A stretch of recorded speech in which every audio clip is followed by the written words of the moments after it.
మిత్రులారా, మనం ఇందాకే నేషనల్ మీడియా ఒక వార్తను తీసుకొచ్చింది.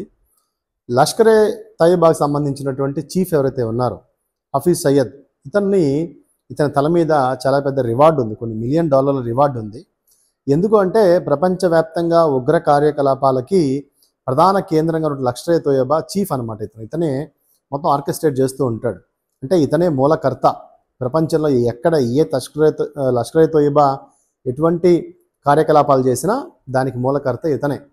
ఇతను తాజాగా నరేంద్ర మోడీని ఉద్దేశించి కొన్ని వ్యాఖ్యలు చేశాడు. ఏమని చేశాడు అంటే, నరేంద్ర మోడీ, నీ ఊపిరి తీస్తాం, సింధు నది జలాలని మాకు రాకుండా ఆపుదల చేశావు, కాబట్టి ఆ సింధు నది జలాల్లో నీ రక్తాన్ని పారిస్తాం, వీలైతే భారతీయ రక్తాన్ని కూడా ఆ నదిలో పారిస్తామంటూ తీవ్రమైన వ్యాఖ్యలు చేశాడు.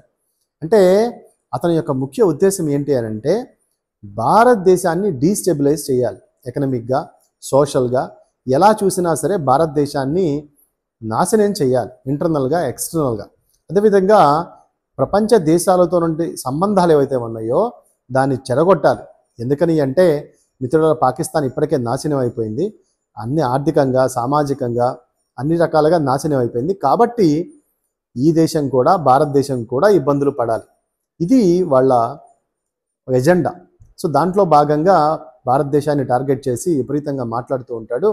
ఇప్పటికే పాకిస్తాన్లో ఒక పెద్ద మీటింగ్ కండక్ట్ చేసి దాంట్లో ఈ రకమైన వ్యాఖ్యలు చేశారు. దీంతో భారతీయుల రక్తం ఉడికిపోతూ ఉంది. నెట్లో ఈ హఫీజ్ని చంపేయాలి అని చెప్పి భారత సైన్యాన్ని విజ్ఞప్తి చేస్తూ ఉన్నారు.